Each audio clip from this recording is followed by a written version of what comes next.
Hello student, कैसे हैं आप लोग। तो लास्ट क्लास में हमने स्टार्ट कर दिया था सैम्पल पेपर को करना। हमने वन वन मार्क के क्वेश्चन किए थे, पर लास्ट टाइम ना हमारा एक क्वेश्चन छूट गया था उसमें, जो हम आज कंटिन्यू कर लेंगे। तो मेरा नाम है निक्की पंडित और आप देख रहे हैं लर्न विद जेनित गुरु। इसी के साथ स्टार्ट करते हैं अपना पहला क्वेश्चन जो लास्ट टाइम छूट गया था। कोई बात नहीं, उसको अभी कर लेंगे हम। देख लेते हैं इसमें क्या है। क्वेश्चन 17 टू 20 में आपको देखने के लिए मिलेगा असरसर रीजन। ठीक है, 1 मार्क के क्वेश्चन है, इसमें भी हमें ऑप्शंस मिलेंगे, वो टिक करने हैं। बट उससे पहले, ऑप्शन टिक करने से पहले पता होना चाहिए कि कौन सा करेक्ट है। अगर देखो, इन दोनों, अगर मान लो असर्शन भी करेक्ट है और रीजन भी करेक्ट है, ठीक है, और उसमें हमें ये भी बताना पड़ेगा क्या रीजन असर्शन से कनेक्टेड है कि नहीं है। ठीक है, अगर है तो इसमें क्या हो जाएगा, both A and R true. ठीक है, and R is the correct explanation of A. अगर ये इससे कनेक्टेड है तभी ये वाला ऑप्शन हम टिक करेंगे। इसके बाद क्या है, B option, both A and R are true and R is not the correct explanation of A. ये कब आएगा, जब दोनों ही करेक्ट हो लेकिन इन दोनों के बीच में कोई भी रिलेशन नहीं होगा। ठीक है, ये दोनों आपस में इंटरलिंक नहीं होंगे, तब हम ऑप्शन बी करेक्ट करेंगे। सी क्या है, A is true but R is false. अगर ए हमारा सही है और आर, ये जो हमारा रीजन है वो गलत है, तो हम सी ऑप्शन चूज करेंगे। उसके बाद है A is false but R is true. ये कब होगा, जब हमारा जो असर्शन है वो फॉल्स होगा और जो रीजन है वो करेक्ट होगा, तो हम डी ऑप्शन चूज करेंगे। ठीक है, अब स्टार्ट कर देते हैं। असर्शन क्या है, सिल्वर ब्रोमाइड यानी कि AgBr, silver bromide decomposition is used in black and white photography। क्या सिल्वर ब्रोमाइड यूज किया जाता है ब्लैक एंड व्हाइट फोटोग्राफी में।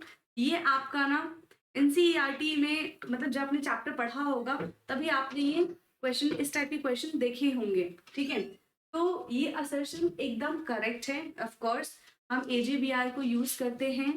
ठीक है, तो ये हमारा हो गया है करेक्ट। अब हम भी देखते हैं रीजन क्या है, light provides energy for this exothermic reaction.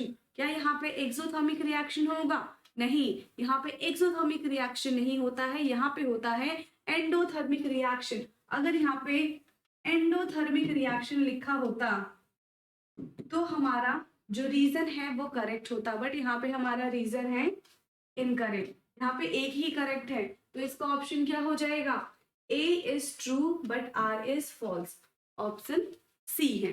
ठीक है, अब हम नेक्स्ट सेक्शन पे चलते हैं और उसके क्वेश्चन करेंगे। सेक्शन बी में 21 क्वेश्चन है। हम यहाँ पे क्या कर रहे हैं, सिर्फ केमिस्ट्री के क्वेश्चन सॉल्व करेंगे। ठीक है, क्वेश्चन 21 है, a clear solution of slaked lime is made by dissolving CaOH का whole twice in excess of water।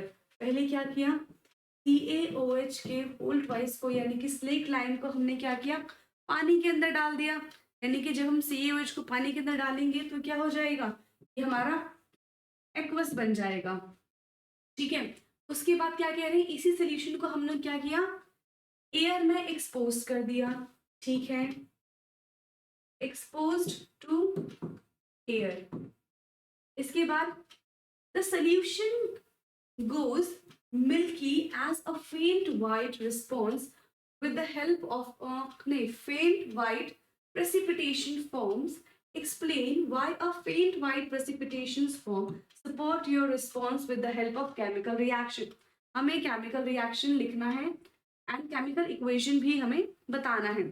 तो इसमें क्या है, देखो, हमें प्रेसिपिटेट कब मिलेगा और कैसा प्रेसिपिटेट, मिल्की एज अ फेंट वाइट प्रेसिपिटेट। तो याद रखना, ये हमें प्रेसिपिटेट तब मिलता है जब हम यहाँ पे स्लेक लाइन को यानी कि CaOH को होल ट्वाइस की रिएक्शन कराते हैं कार्बन डाइऑक्साइड के साथ, तो हमें मिलता है यहाँ पे क्या मिल जाएगा, हमें यहाँ पे मिलेगा कैल्शियम कार्बोनेट यानी कि CaCO3।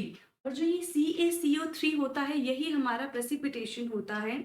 प्रेसिपिटेशन का मतलब होता है कि मैंने कोई भी एक रिएक्शन लिया है, रिएक्शन करा रहे हैं, बट वो सॉल्यूशन में डिसॉल्व नहीं हुआ है। पीपीटी जो नीचे बैठ जाता है, जो सॉल्यूशन में डिसॉल्व नहीं होता है, उसको हम क्या बोलते हैं? प्रेसिपिटेशन बोलते हैं। तो यहाँ पे क्या है, ये हमारा यहाँ पे पीपीटी बन गया, वाइट मिल्की पीपीटी। इसके साथ और क्या बनेगा? CaCO3 प्लस, अगर मैं यहाँ पे H2O बना दूं, देखते हैं रिएक्शन बैलेंस है कि नहीं है।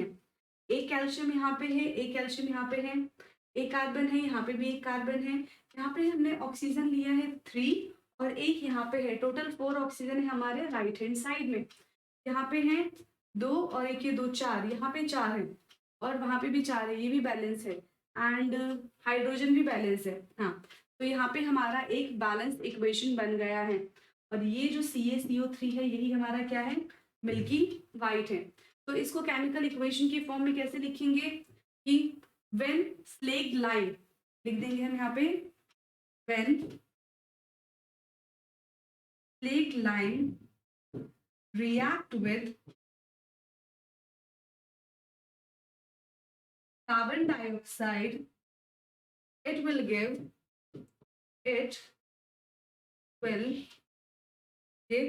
क्या मिल रहा है हमें? it will give milky as a faint white precipitate. It will give milky as a faint white precipitate. तो 1 मार्क आपको कब मिलेगा? जब आप ये थ्योरी लिखेंगे, और 1 मार्क आपको मिलेगा जब आप ये रिएक्शन लिखेंगे। ये 2 मार्क का क्वेश्चन है, ठीक है? तो मार्क्स पे डिपेंड करता है, ठीक है? उतना ही लिखना है। 2 मार्क का है तो 2 चीजें आपने लिख दी, एक थ्योरी लिख दिया और एक रिएक्शन लिख दिया, जितना क्वेश्चन में पूछा है पॉइंट टू पॉइंट। अब चलते हैं नेक्स्ट क्वेश्चन पे। नेक्स्ट क्वेश्चन है, अच्छा ये उसी का पार्ट है, ठीक है? या तो वो क्वेश्चन कर लें या तो फिर ये वाला क्वेश्चन। यहाँ पे देख लेते हैं। Heat the added dilute hydrochloric acid to 4 metal and recorded her observations as shown in the table given below. ठीक है? Select the correct observations and give the chemical equation of this involved. Okay, इस question को करने के लिए आपको reactivity series learn होनी चाहिए। अगर आपको रिएक्टिविटी सीरीज लर्न है तब आप इस क्वेश्चन को बहुत आसानी से कर पाएंगे, और अगर लर्न नहीं है तो एग्जाम से पहले लर्न कर लीजिए, ठीक है? क्योंकि रिएक्टिविटी सीरीज आपको एग्जाम में बहुत ज़्यादा हेल्प करने वाली है। अभी तो मैं लिख दे रही हूँ बट आप लर्न कर लीजिएगा, ठीक है? इसमें क्या है? पोटाशियम, सोडियम,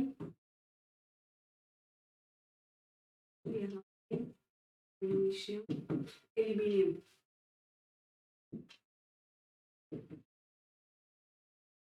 और यहाँ पे आएगा निकल,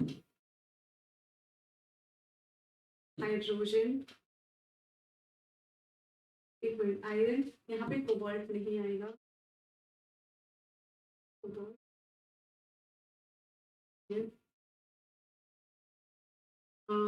magnesium, potassium, sodium, barium, calcium, magnesium, aluminium, zinc, iron, निकल, हाइड्रोजन, कॉपर, यहाँ पे आएगा मरकरी, गोल्ड, सिल्वर, प्लेटिनम, ठीक है? ये कुछ रिएक्टिविटी सीरीज में एलिमेंट्स लिखे हैं मैंने जो यहाँ पे हमें हेल्प करेंगे। अब देखो इसमें क्या है, जैसे जैसे हम रिएक्टिविटी सीरीज में नीचे जाते हैं वो रिएक्टिविटी सीरीज डिक्रीज होती है, यानी कि यहाँ पे जो पोटाशियम है बहुत ज्यादा रिएक्टिव है, फिर उससे कम रिएक्टिव कौन सा है? सोडियम है, फिर बेरियम है, फिर कैल्शियम है, फिर मैग्नीशियम है, फिर एल्यूमिनियम है। ऐसे ही रिएक्टिविटी सीरीज चलती जाएंगी। अब यहाँ पे हमें सबके लिए रिएक्शन लिख के दिखाना है। इसका मतलब क्या है कि हर एक रिएक्शन हाफ मार्क्स का होगा यहाँ पे, क्योंकि 2 मार्क का क्वेश्चन है। लिख देते हैं। इसमें क्या है, सबसे पहले अगर कॉपर का हम रिएक्शन कराएंगे डाइल्यूट HCl के साथ, तो सबसे पहले तो हमें ये पता होना चाहिए कि ये इसको डिस्प्लेस करेगा कि नहीं करेगा। ठीक है, सबसे पहले देखेंगे ये डिस्प्लेस कर रहा है कि नहीं कर रहा। अब यहाँ पे देखो, अकॉर्डिंग टू कीर्ति क्या है कि कॉपर इसको डिस्प्लेसमेंट कर रहा है, डिस्प्लेस कर रहा है। हमें बताना है कि क्या उसकी ऑब्जर्वेशन सही है। तो कॉपर यहाँ पे कहाँ आ रहा है, देखो कॉपर यहाँ पे है और हाइड्रोजन हमारा ऊपर है, यानी कि हाइड्रोजन ज्यादा रिएक्टिव है कॉपर से। अगर कॉपर कम रिएक्टिव है हाइड्रोजन से तो ये इसको डिस्प्लेस ही नहीं कर पाएगा। अगर डिस्प्लेस नहीं हो पाएगा तो रिएक्शन प्रोसीड नहीं हो पाएगी, यानी कि यहाँ पे कोई रिएक्शन नहीं होगी। ठीक है, यहाँ पे कोई रिएक्शन नहीं होगी, यानी कि ये ऑब्जर्वेशन गलत है। सेकंड क्या है, आयरन। अब देखते हैं क्या आयरन डिस्प्लेस कर पाएगा।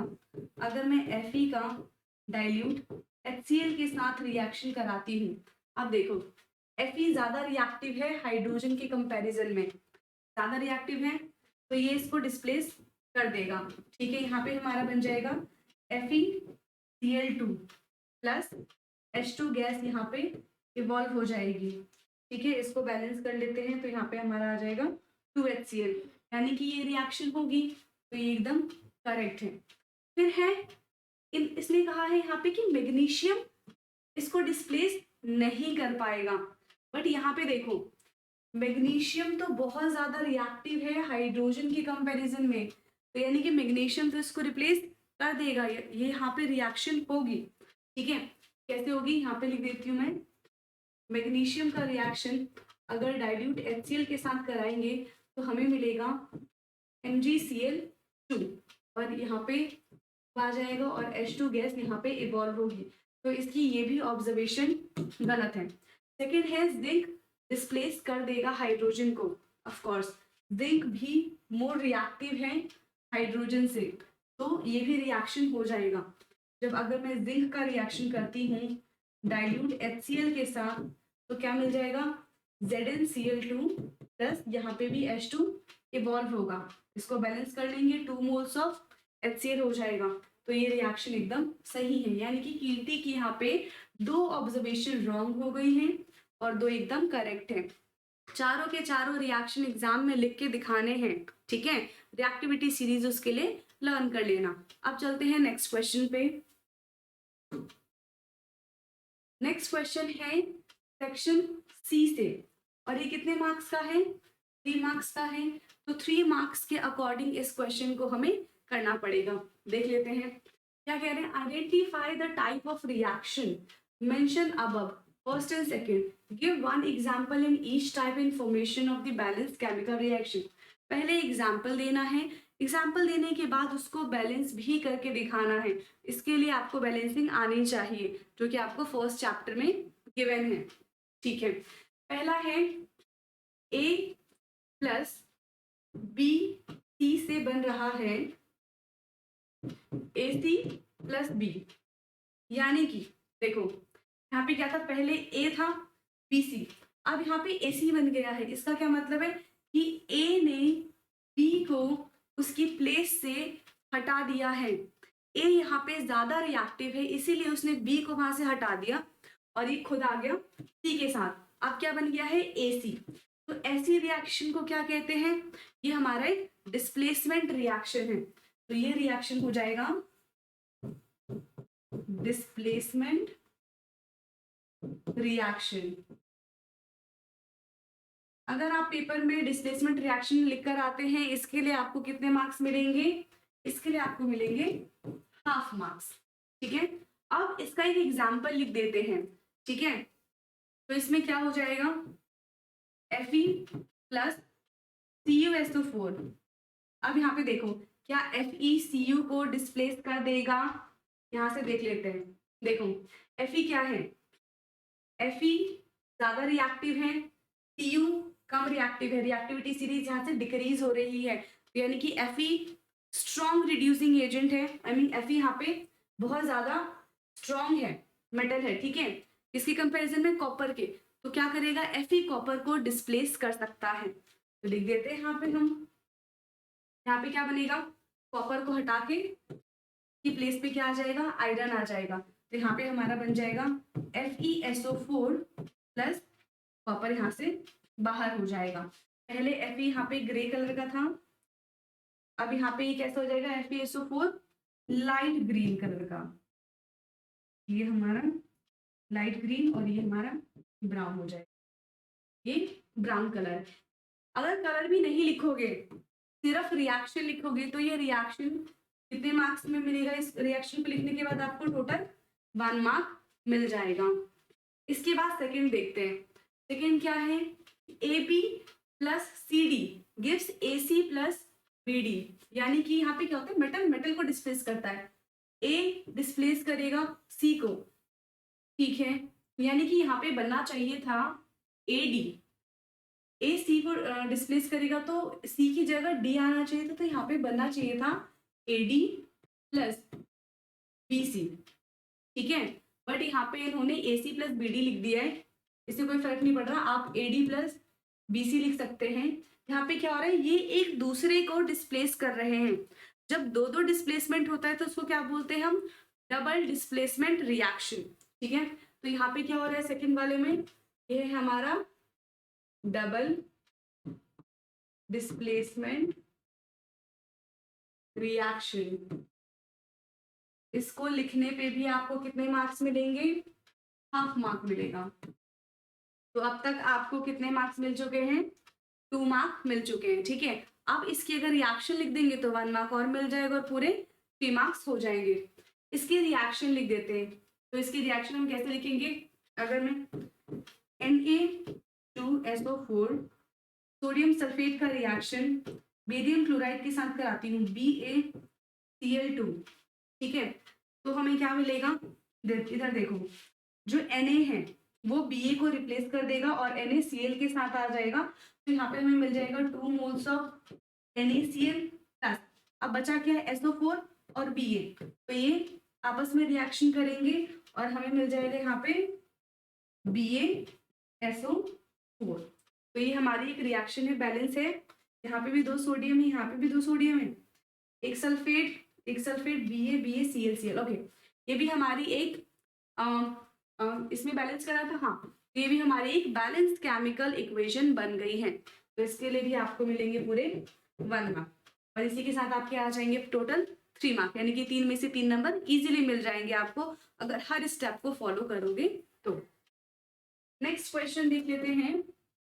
नेक्स्ट क्वेश्चन है, identify the gases evolved at the anode and cathode in above experimental setup। Okay, ये एक सेटअप है, हमें बताना है कि कौन सी गैस एनोड पे आएगी और कौन सी गैस कैथोड पे आएगी। सबसे पहले हमें पता होना चाहिए कि एनोड क्या होता है और कैथोड क्या होता है, ठीक है।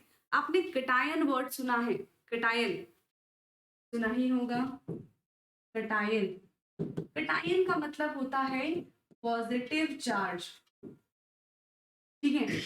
तो ये कटायन पॉजिटिव है तो ये किसकी तरफ जाएगा, नेगेटिव की तरफ, ठीक है। तो इनकी जो कटायन है ना वो कैथोड की तरफ भागते हैं। अगर ये खुद पॉजिटिव है तो ये पॉजिटिव की तरफ तो जाएगा नहीं, क्योंकि पॉजिटिव पॉजिटिव एक दूसरे को करेंगे रिपेल, तो ये किसकी तरफ जाएगा, ये नेगेटिव की तरफ जाएगा। और अभी मैंने कहा कि जो कटायन है वो कैथोड की तरफ भागता है, तो कैथोड क्या होगा यहाँ पे, कैथोड खुद यहाँ पे नेगेटिव चार्ज होगा, तो यहाँ पे कैथोड है हमारा नेगेटिव। अगर कैथोड नेगेटिव है तो एनोड क्या हो जाएगा, वो हो जाएगा पॉजिटिव, ठीक है। अब यहाँ पे देखते हैं, इस चैम्बर में हमारा क्या जा रहा है, ब्राइन सोल्यूशन। अब ब्राइन सोल्यूशन क्या होता है, ब्राइन सोल्यूशन होता है नमक का पानी, यानी कि NaCl इन वाटर। यहाँ पे लिख देती हूँ मैं, ब्राइन सोल्यूशन, ब्राइन सोल्यूशन होता है हमारा NaCl इन वाटर, ठीक है। यहाँ से हमारा ब्राइन सोल्यूशन गया, अब वो क्या हो जाएगा, अपने आयंस में ब्रेक हो जाएगा। आयंस में ब्रेक होगा तो क्या आ जाएगा, Na positive and Cl negative. यहाँ पे सबसे पहले क्या है, एनोड लगा रखा है। अब एनोड लगा रखा है तो एनोड क्या है, खुद एनोड पॉजिटिव है। अगर एनोड पॉजिटिव है तो उस पर क्या जाके अट्रैक्ट होगा, नेगेटिव चार्ज जाके अट्रैक्ट होगा। तो सोडियम तो इस पे जाएगा नहीं, कौन जाएगा, क्लोरीन जाएगा। क्लोरीन जाके इस एनोड पे स्टिक हो जाएगा और क्या देगा हमें, क्लोरीन गैस देगा। तो यहाँ से तो हमें पता चल गया कि कौन सा गैस मिलेगा एनोड पे, एनोड पे हमें मिलेगा क्लोरीन गैस। ठीक है, अब कैथोड पे क्या मिलेगा, देखो यहाँ पे आयन एक्सचेंज मेम्ब्रेन लगा रखा है जहां से वाटर भी पास हो रहा है और यहाँ से सोडियम के कैटायन भी पास हो सकते हैं। ठीक है, उस मेम्ब्रेन से। अब इस चैम्बर पे आते हैं, यहाँ पे क्या होता है, जो वाटर है ना वो ऑटो प्रोटोलिसिस करता है, यानी कि वाटर अपने ही आयंस में डिसोसिएट हो जाता है, उसको हम कहते हैं ऑटो प्रोटोलिसिस। तो ये कैसे स्पेस होगा, H positive plus OH negative. तो यहाँ पे किस किस के आयंस है, एक तो H पॉजिटिव के आयंस है, क्योंकि ये कैथोड है तो सारे पॉजिटिव चार्ज ही इस पे अट्रैक्ट होंगे, नेगेटिव नहीं होंगे। तो यहाँ पे किस किस के आयंस देखने के लिए मिल रहे हैं हमें, एक तो H पॉजिटिव का दिख रहा है और जो एक्सचेंज मेम्ब्रेन से सोडियम आए हैं, सोडियम के कैटायन आए हैं, तो ये सोडियम के कैटायन भी हमें दिख रहे हैं। लेकिन अटैक कौन करेगा, ये देखना है हमें, कैथोड पे अटैक कौन करेगा, सोडियम की हाइड्रोजन।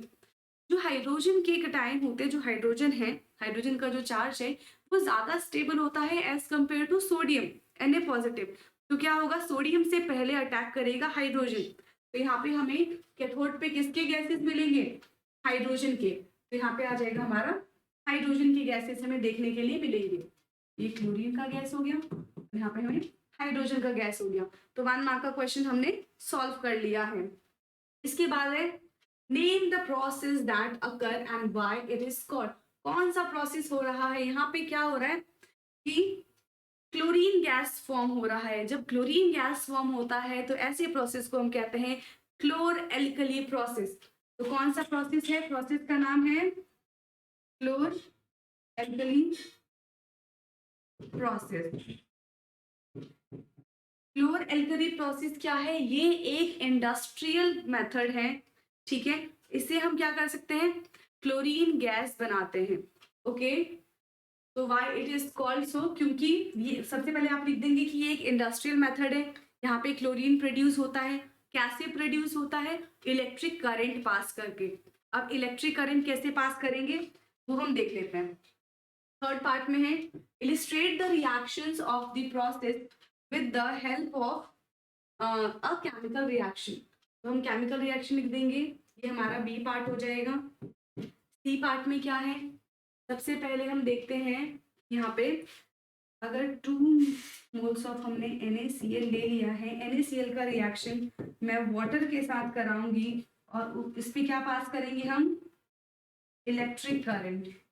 इस पे मैंने पास कर दिया इलेक्ट्रिक करंट, तो ये हमारा ब्रेक हो जाएगा NaOH प्लस, एक तो हमारा NaOH बनेगा और दूसरा बन जाएगा हमारा HCl। ठीक है, और भी कुछ बन रहा है नहीं, H2 और Cl2।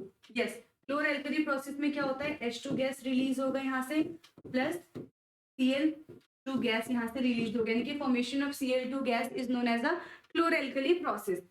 तो इसको अगर हम बैलेंस कर दे तो यहाँ पे 2 नहीं आएगा, एक Na है OH, यहाँ पे NOH लिख दिया, और वेट Cl2 गैस, तो यहाँ पे भी क्लोरीन है, वहां पे भी क्लोरीन है, 2 क्लोरीन है, 2 हाइड्रोजन, 3 कर देते हैं बैलेंस, यहाँ पे 2 आएगा और यहाँ पे भी कर देते हैं 2।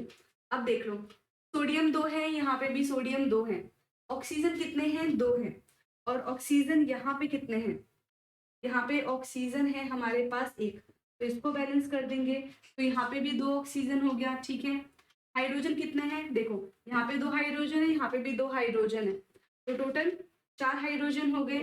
क्लोरीन वहां पे भी 2 है और यहाँ पे भी 2 है, तो ये एक क्लोरीन भी यहाँ पे बैलेंस हो गया। लास्ट में बैलेंसिंग देखनी ही देखनी है, चाहे क्वेश्चन में गिवन हो चाहे नहीं हो। ठीक है, तो इसी के साथ हमने आज के सारे क्वेश्चन कर लिए हैं कंप्लीट। नेक्स्ट वीडियो में हम क्या करेंगे कि बस केमिस्ट्री के बाकी जितने क्वेश्चन बचे हैं ना सारे सॉल्व कर देंगे। ठीक है, आज के लिए इतना ही, देखते रहिए आप और आगे पढ़ते रहिए। Thank you.